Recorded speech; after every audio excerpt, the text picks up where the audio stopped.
Boa noite, boa noite.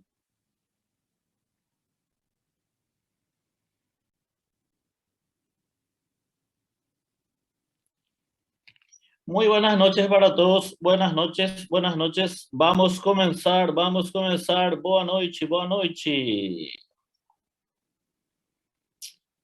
Muy bien, muy bien. ¿Se escucha bien el audio? Sí, profe. Muito bem, muito bem, muito bem. Muy bien, excelente, excelente, excelente. Da para ver bien la pantalla de la computadora, ¿verdad? Sim. Excelente. Vamos a iniciar entonces. Vamos a iniciar.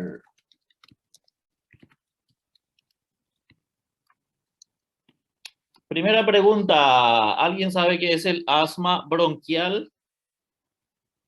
Seguramente más de uno aquí en la sala tiene asma bronquial. Vamos a ver si es que ese que tiene asma sabe qué es su enfermedad. ¿Alguien sabe qué es el asma? ¿Qué es el asma? Asma, Israel está aqui, falou que é uma EPOC, doença pulmonar obstrutiva crônica.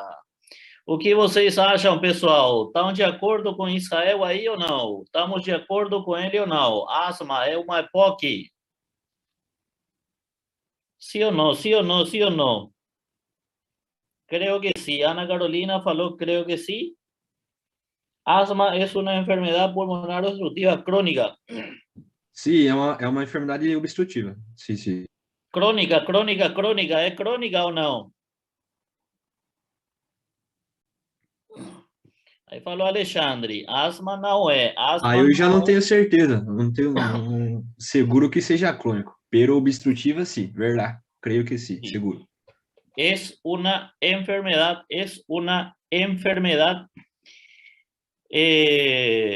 en realidad el asma es una enfermedad inflamatoria, no es una enfermedad obstructiva. Aquí Alexandre falou que asma é autoinmune. Isso tampoco está correcto, Alexandre, tampoco está correcto. No es que la defensa de nuestro organismo está invadiendo.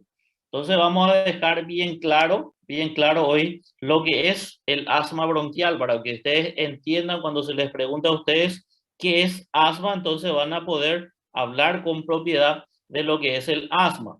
Entonces, asma no es una enfermedad pulmonar obstructiva crónica. En la clase pasada ya habíamos dicho que cuando nosotros hablamos de enfermedad pulmonar obstructiva crónica, estamos hablando básicamente de dos entidades en la neumología,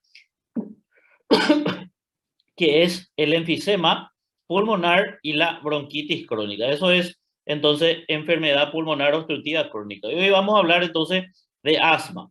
Vamos a entender qué es el asma y por qué se produce. Asma no es enfermedad obstructiva crónica, sí es una enfermedad inflamatoria. Entonces, para nosotros entender de asma, tenemos que entender todo ese principio desde que comienza la función de nuestro aparato respiratorio. Nosotros habíamos visto ya en la clase pasada que el aparato respiratorio tiene la función de introducir ese gas que contiene el oxígeno para llevarla hasta los alveolos para que nosotros podamos tener esa concentración de oxígeno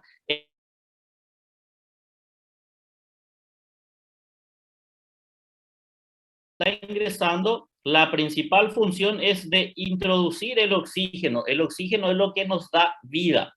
Eso es lo que nos da vida. Pero como es una vía de entrada que tenemos a nuestro organismo, entonces pueden entrar microorganismos, pueden entrar partículas de polvo, pueden entrar muchas sustancias que pueden dañar al aparato respiratorio. Entonces nosotros tenemos un mecanismo de defensa.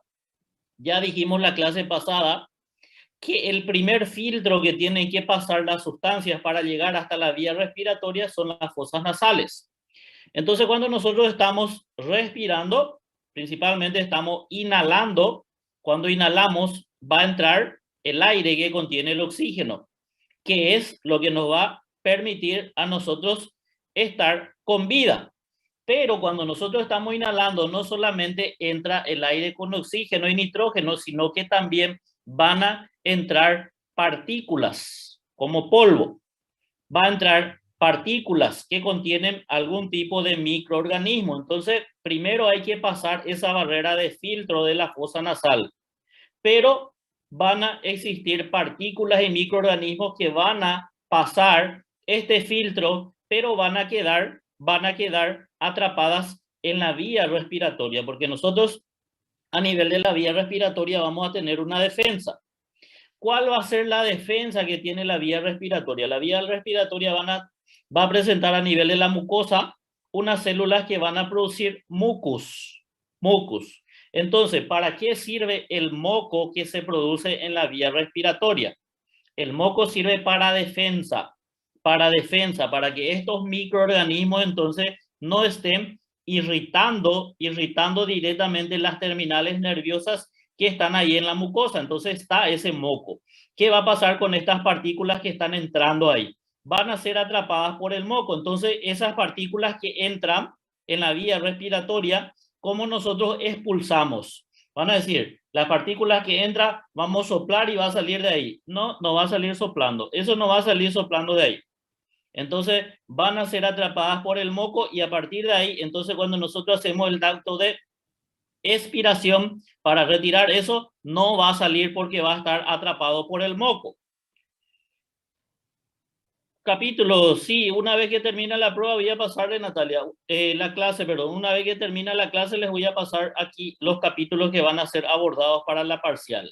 Muy bien, entonces nosotros estamos diciendo que tenemos una defensa que va a ser el moco que es producido. ¿Cómo es que va a salir ese moco de ahí? A partir de ahí, cuando hay esta secreción, entonces se inicia un trabajo de contracción de esa musculatura bronquial y eso lo que hace es levantar el moco hacia arriba para que posteriormente eso nosotros podamos expulsar. Entonces, el trabajo de contracción que va a tener esa estructura bronquial principalmente va a ser para movilizar esa secreción hacia arriba. ¿Qué va a pasar con esta secreción? Gran porcentaje de esta secreción nosotros deglutimos, tragamos. Entonces es un mecanismo de defensa que tiene el cuerpo para que estas sustancias no irriten al aparato respiratorio. Entonces, gran mayoría de la población, el aparato respiratorio actúa así, funciona así, entran partículas, entran microorganismos y no hay ninguna respuesta en ella. Lo máximo que se produce es tos, que es un mecanismo reflejo de defensa también para poder expulsar algo que esté irritando el aparato respiratorio. Y va a existir un porcentaje de la población que cualquier microorganismo banal que entre ahí en ese sitio va a generar un cuadro de mucha respuesta de ese aparato respiratorio. El aparato respiratorio va a ser muy sensible a alguna sustancia que entre en su sitio, que va a irritar, va a generar un proceso inflamatorio muy fácilmente. Entonces, ¿qué es lo que van a tener estos pacientes? Van a tener un cuadro de hipersensibilidad del aparato respiratorio ante algunas sustancias que puedan irritar ese aparato respiratorio. Para algunos va a ser algo banal, que va a producir nada más moco, se va a producir la contracción o va a toser y va a expulsar. Y en otros se va a producir una hiperrespuesta del aparato bronquial que va a desencadenar entonces ante una reacción de hipersensibilidad. Cuando nosotros hablamos de asma bronquial, es una respuesta exagerada que va a presentar este aparato ante algunas sustancias irritantes. De ahí es donde se va a producir un fenómeno inflamatorio. El asma bronquial es una enfermedad inflamatoria crónica. Acuérdense, la obstrucción que se puede generar, no todo paciente con asma bronquial tiene obstrucción. En los momentos de crisis puede presentar obstrucción, pero cuando no hay crisis, la persona puede que no tenga ninguna obstrucción. El asma, la patología en sí, va a ser una patología que no va a ser reversible, porque el cuerpo va a reconocer a esas sustancias que irritan fácilmente. Entonces, toda vez que la persona entre en contacto con esta sustancia, va a irritar fácilmente la vía respiratoria y el paciente va a generar crisis. La obstrucción que se puede producir en el asma, eso sí puede ser reversible. Eso tiene que entender. La obstrucción que hay en el asma, eso es lo que nosotros tenemos que tratar de evitar. Entonces, cuando entra una sustancia irritante, provoca un efecto inflamatorio de la mucosa de la vía respiratoria. Puede ser una sustancia muy banal que está entrando ahí, pero vamos a tener una sobreestimulación de ese aparato respiratorio. Se genera un proceso inflamatorio, se genera un proceso de hipersecreción mucosa. Y ahí es donde tenemos el fenómeno de inflamación crónica de la mucosa y la hiperreactividad de las glándulas que producen esa secreción. O sea que tenemos un cuadro de hipersecreción. Entonces recuerden ahí que cuando hay hipersecreción, ahí es donde más ese aparato va a tener que realizar la contracción para poder eliminar. Entonces cuando hay estas crisis y ese aparato está sobreestimulado en su trabajo, es donde nosotros vamos a tener el broncoespasmo, que va a ser prácticamente la movilización excesiva que hace el aparato respiratorio para eliminar esa hipersecreción que se está produciendo. Y ahí es cuando nosotros entendemos este principio, podemos entender bien lo que es la enfermedad. Inflamación crónica, hipersecreción y broncoespasmo. ¿Qué es lo que esto va a dar en una persona? ¿Qué es lo que va a dar en una persona? Esta persona, cuando tiene crisis, esta persona puede tener dificultad para respirar. Entonces vamos a tener un paciente que está con un cuadro de disnea. Este paciente puede tener tos para tratar de sacar esa secreción que está en exceso. Este paciente puede tener chillido de pecho o la famosa sibilancia y puede tener opresión torácica porque hay dificultad para que ese aire pueda salir. El aire fácilmente entra en la vía respiratoria del paciente con crisis de asma, pero difícilmente sale de ahí. Y ahí es donde nosotros tenemos la clínica, los síntomas cardinales que pueden decir que la persona está desarrollando un cuadro de asma. Cuando nosotros hablamos de asma, es un proceso inflamatorio crónico. Inflamatorio crónico. Inicia en edades tempranas, o sea que desde niño ya se produce la exposición ante los llamados alergenos, que son los que van a irritar a la vía respiratoria y van a desencadenar entonces una respuesta excesiva en este paciente que va a desarrollar esta enfermedad.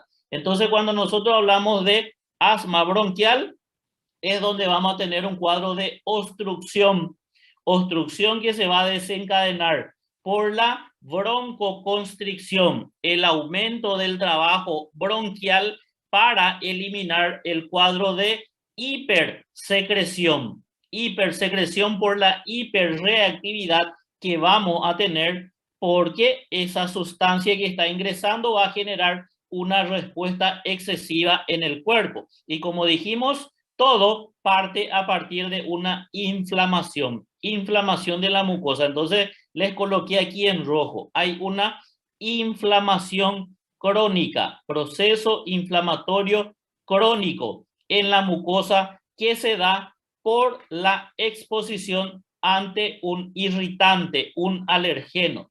Cuando hablamos nosotros de asma, el asma es una sensibilidad excesiva. El asma es una enfermedad o que genera un cuadro de hipersensibilidad. Cuando nosotros hablamos de asma es un cuadro de hipersensibilidad tipo 1.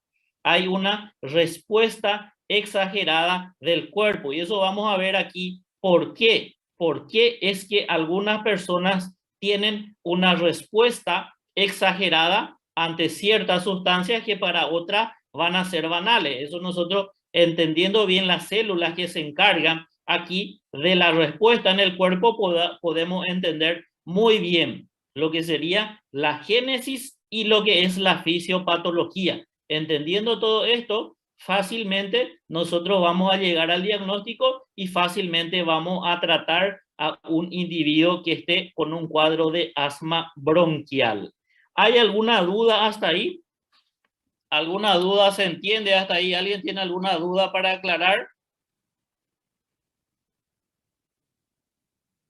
Por los dos, Ana, por los dos. Dice si la obstrucción ocurre por la cantidad de moco o por la constricción. Por los dos. Los dos prácticamente generan una disminución de ese calibre bronquial. El proceso inflamatorio de por sí genera ahí disminución del calibre.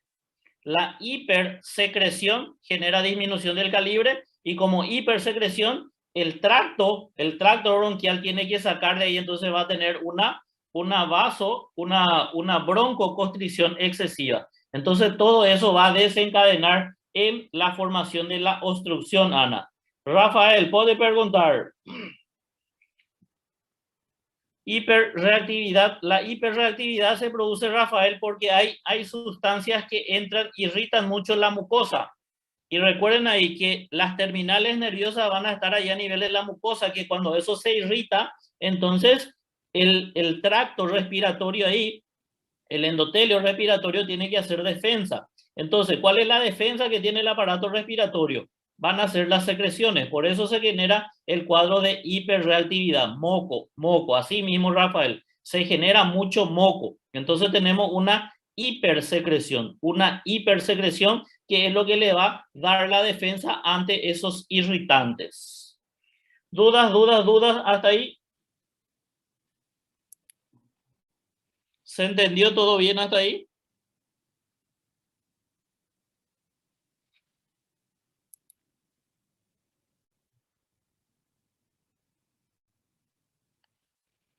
Muy bien, excelente. Vamos a continuar entonces por aquí. Vamos a continuar. Entonces, aquí ya prácticamente nosotros definimos lo que es la enfermedad, ¿verdad? Entonces, el asma bronquial es una enfermedad, esto grave, es una enfermedad inflamatoria crónica de las vías respiratorias. No es una enfermedad obstructiva crónica, es una enfermedad inflamatoria crónica de las vías aéreas. Se asocia a la presencia de una hiperrespuesta del bronquio que va a generar, entonces aquí podemos ver en la imagen la secreción que se genera en exceso aquí porque existe alguna sustancia que está irritando entonces aquí nuestra mucosa respiratoria, entonces como defensa se produce mucho moco, entonces cursa de forma característica con episodios de obstrucción. Por eso es que tenemos que llegar rápidamente al diagnóstico aquí. Episodios de obstrucción bronquial reversibles, siempre y cuando nosotros actuemos ante la patología, esa obstrucción va a ser reversible, porque si nosotros dejamos estar esa obstrucción, recuerden que aquí vamos a tener los fibroblastos que van a generar ese tejido colágeno que va a facilitar aquí la fibrosis posteriormente. Ahí se va a tornar un cuadro irreversible en este paciente. Entonces, esto sería un bronquio normal. Aquí vemos el calibre, pero sin embargo, en el paciente asmático, el irritante genera entonces una inflamación de la mucosa. Inflamación crónica de la mucosa, tenemos la respuesta excesiva por la producción de moco y la musculatura que comienza a generar también, como podemos ver aquí, miren el aumento del espesamiento muscular porque está trabajando más de aquel otro lado que prácticamente no está realizando mucho trabajo. Entonces esa musculatura trabaja y esa musculatura va a entrar en un cuadro de hipertrofia entonces de la musculatura bronquial, y todo va a desencadenar en el cuadro de disminución del calibre de este paciente asmático. Entonces, los datos epidemiológicos que tenemos: paciente inicia en edades tempranas. Aquí hay bastante importancia en lo que es la herencia, hijo de padres asmáticos, y también la atopía. ¿Cuál es el cuadro clínico? Cuadro clínico ya hablamos prácticamente aquí: tos, sibilancia, falta de aire y opresión torácica. Eso es lo principal. Sibilos o sibilancia el paciente va a tener siempre y cuando haya un cuadro de hiperrespuesta bronquial que genere obstrucción. Ahí vamos a tener sibilancia. Van a escuchar mucho durante el recorrido en la medicina. Van a escuchar: si el paciente está con un cuadro de sibilancia, es asma. Recuerden, no todo lo que chilla en el pecho es asma. No todo. Existen muchas patologías que pueden dar sibilancia. Por ejemplo, una bronquitis aguda, el paciente va a tener sibilancia. Bronquitis crónica, el paciente va a tener sibilancia. Bronquiectasia, el paciente va a tener sibilancia. Lo mismo con la disnea.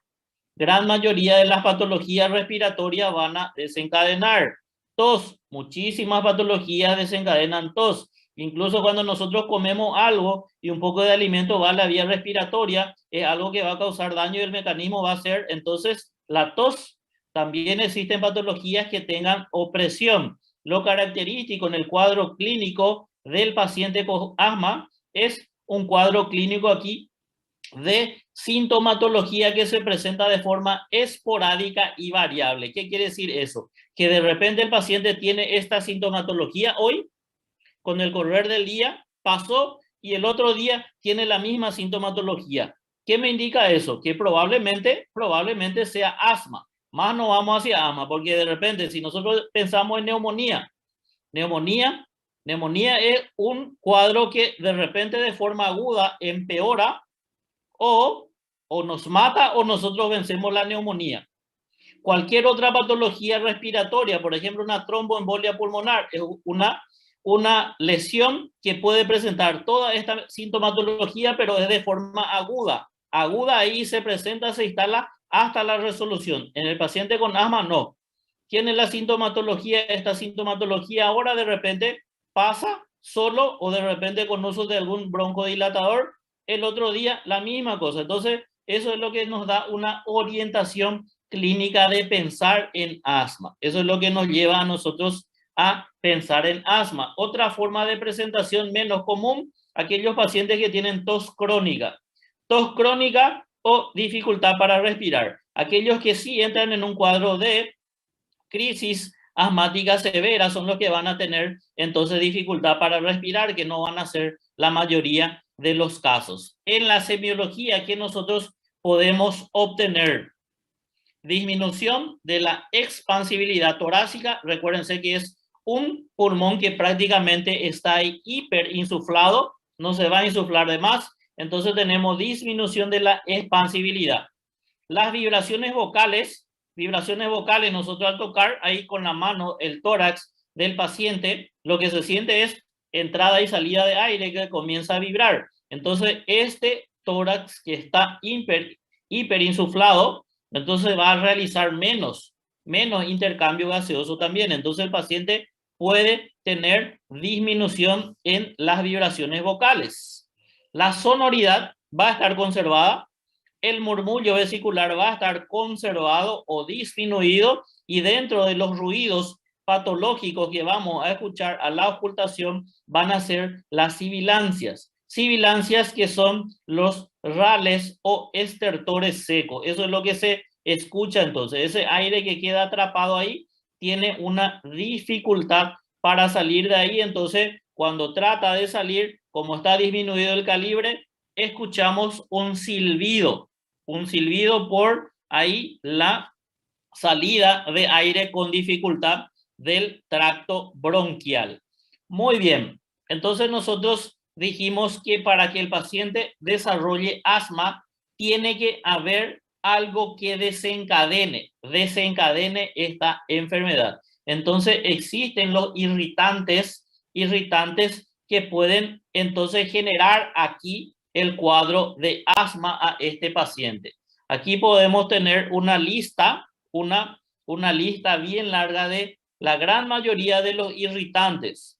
Ejemplo, infección viral, laboral, doméstica, ácaros, cucaracha, humo de tabaco, ejercicio, estrés. Recuerden que algunos medicamentos también pueden realizar que el paciente desarrolle crisis de asma, porque algunos medicamentos entonces el paciente va a tener alergia, va a desarrollar cuadros de hipersensibilidad en estos pacientes. Por ejemplo, el beta bloqueante, aspirina, antiinflamatorio no esteroideo. También cambios climáticos son muy común, el embarazo en algunas personas y también el ciclo menstrual en el caso de algunas mujeres. Vemos una gama de ciertas estructuras aquí que pueden generar una respuesta excesiva en el cuerpo. En este caso, la respuesta excesiva se va a dar en el aparato respiratorio, desencadenando entonces un cuadro de hipersecreción,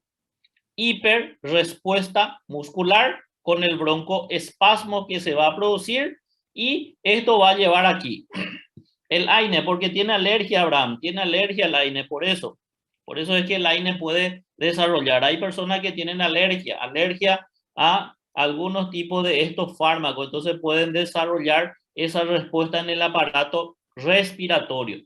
Entonces le desencadena las crisis de asma. Algunas patologías asociadas.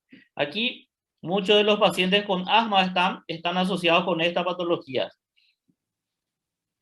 Ciclo menstrual es por una respuesta hormonal, Paola, eso. Directamente por una respuesta hormonal, que durante el ciclo, entonces la hormona puede desencadenar una respuesta en el aparato respiratorio. Es una respuesta hormonal que se puede dar, que se vieron en algunas mujeres. Entonces se describe ahí el ciclo menstrual en aquellas mujeres que se dio. Entonces la respuesta hormonal desencadena entonces un fenómeno inflamatorio de la vía respiratoria. Algunos van a decir, doctor, yo no te hice ahí. No es necesario que, o sea, que no es que todas las mujeres que van a tener ciclo menstrual van a tener asma, ¿verdad? No, en algunas mujeres se demostró de que hubo una respuesta hormonal del aparato respiratorio ahí. Entonces se describe también en la literatura que pueden desencadenar crisis de asma. Entonces, imagínense, cada mes va a tener su crisis de asma esta mujer, porque cada mes que va a menstruar, entonces se va a liberar esa hormona que puede entonces generar una irritación e inflamación de la mucosa bronquial. Sinusitis, hipertrofia adenoide, amígdala palatina, obesidad, todas estas son patologías que están asociadas frecuentemente al asma. Dudas hasta ahí. Ahora vamos a hablar de la fisiopatología para entender todo lo que va a pasar. ¿Hay alguna duda hasta ahí?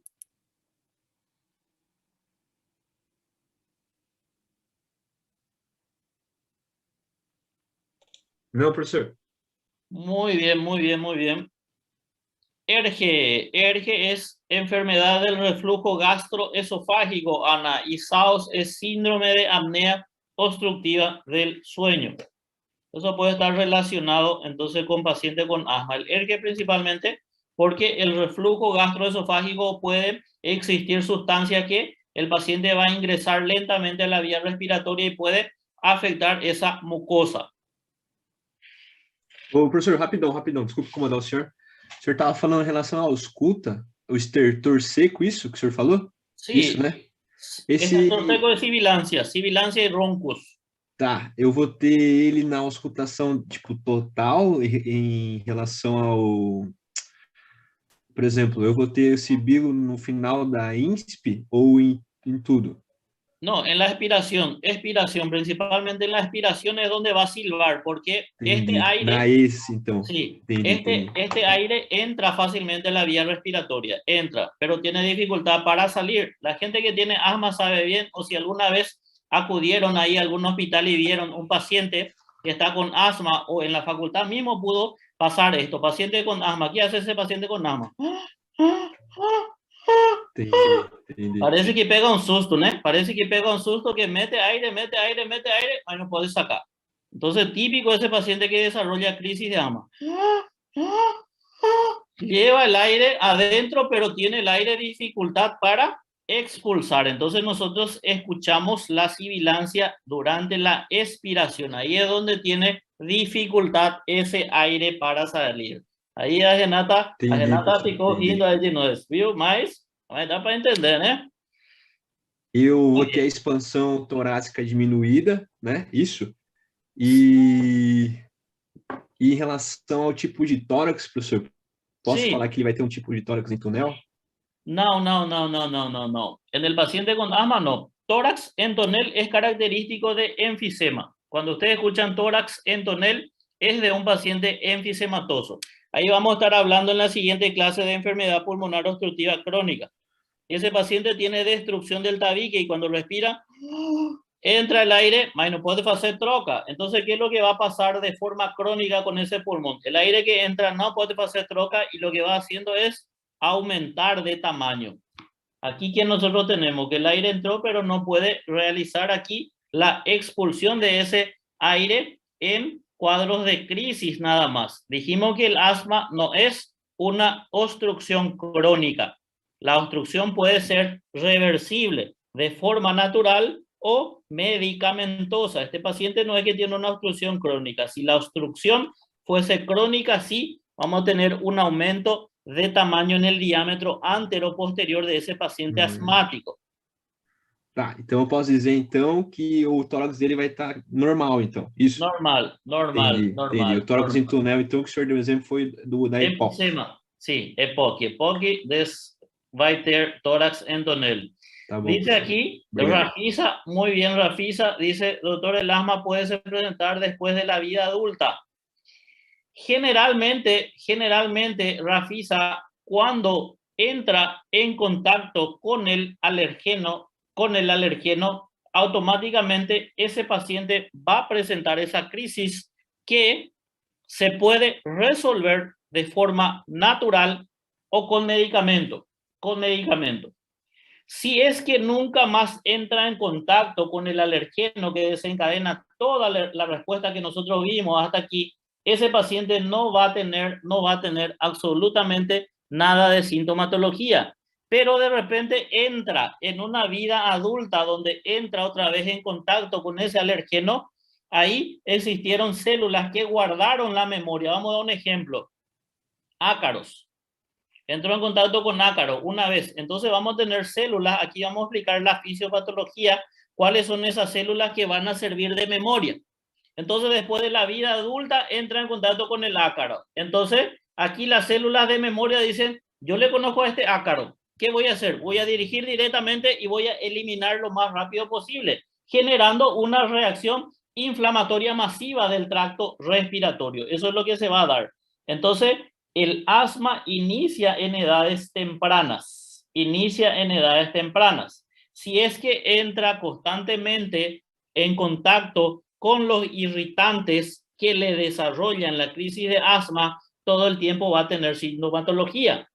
Pero si no entra en contacto, este paciente no va a tener ninguna sintomatología hasta que una vez vuelva a entrar en contacto con esos microorganismos que quedaron ya ahí, el antígeno en la memoria de algunas células que vamos a ver aquí, que van a desarrollar otra vez otra crisis de asma. Entonces, aquí el asma inicia en edades tempranas, Rafisa, inicia en edades tempranas y siempre que no haya contacto con el alergeno, no va a desarrollar ninguna sintomatología.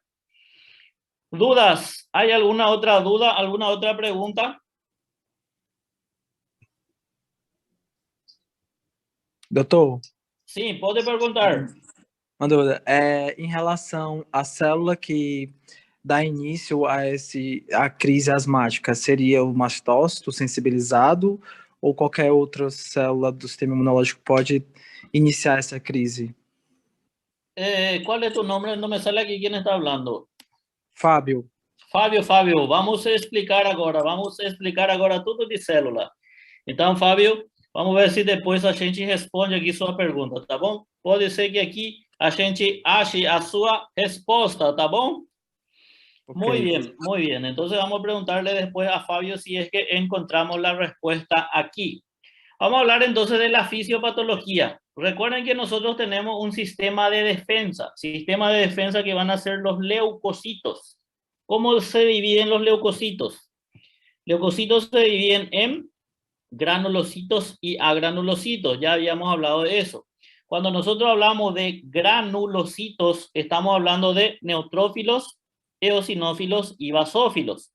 Y cuando hablamos de linfocitos, estamos hablando de linfocitos T y linfocitos B, que van a ser entonces aquí las células que se van a formar ya desde principio para poder darnos entonces la respuesta ante una agresión por algún tipo de sustancia. Entonces, vamos a hablar aquí de los linfocitos. Estos son los que van a estar básicamente involucrados en la génesis del asma. Cuando nosotros hablamos de linfocitos, dijimos que existen dos tipos de linfocitos. Por un lado tenemos los linfocitos T, que maduran en el timo, y por otro lado tenemos los linfocitos B, de forma general. ¿Cómo se dividen los linfocitos T? Se dividen en dos, ¿verdad? Los linfocitos T CD4, o llamado también linfocitos T helper, y los linfocitos T CD8, que son llamados también de linfocitos citotóxicos. Esos linfocitos T helper,